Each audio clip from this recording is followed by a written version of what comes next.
SIR जनगणनेच्या कामासाठी आशा स्वयंसेविकांना नियुक्त करण्याच्या निर्णयाला महाराष्ट्र राज्य गटप्रवर्तक व आशा स्वयंसेविका संघटनेने तीव्र विरोध दर्शविला आहे।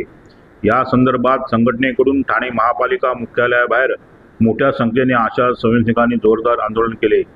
संघटनेच्या म्हणण्यानुसार आशा स्वयंसेविकांची नियुक्ती राष्ट्रीय आरोग्य अभियानाअंतर्गत करण्यात आली असून त्यांचे मानधन हे कामावर आधारित आहे। गर्भवती माता, स्तनदा माता, नवजात बालकांचे देखभाल, लसीकरण, पल्स पोलिओ, आयुष्यमान भारत योजना, विविध आरोग्य सर्वेक्षणे तसेच डेंग्यू, मलेरिया, टायफॉइड सारख्या साथीच्या आजारावर नियंत्रण ठेवण्याची महत्त्वाची जबाबदारी त्यांच्यावर असते।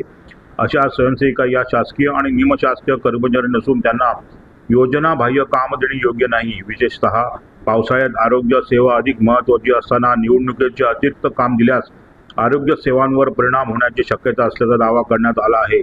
तसेच आरोग्य सेवा आयुक्त आणि राष्ट्रीय आरोग्य अभियानाच्या 23 ऑगस्ट 2019च्या आदेशानुसार अशा स्वयंसेविकांना BLO किंवा निवडणुकीची कामे देऊ नयेत असे स्पष्ट निर्देश असल्याचाही संघटनेने म्हटले आहे।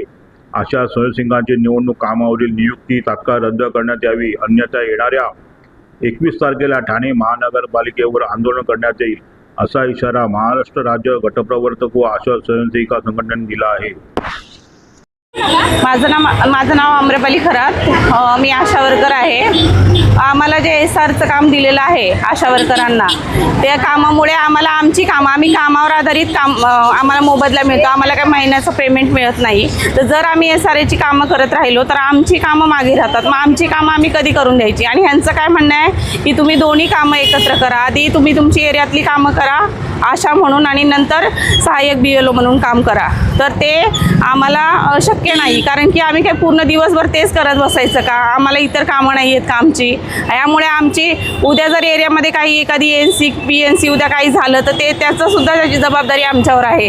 त्यामुळे आम्ही ही कामं करणार नाहीत। उद्या हे रिस्की आहे की उद्या एखादी गरोदर माता, तिला जर सेवा व्यवस्थित मिळाली नाही तर उद्या आरोग्य केंद्रातले सगळे लोक, इव्हन महानगरपालिकेतले अधिकारीसुद्धा आम्हाला विचारतील तुम्ही एरियामध्ये काय करता।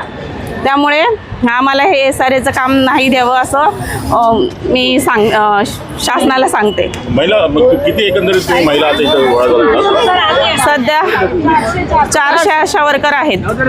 अच्छा, पुढचं पाऊल काय असणार आहे?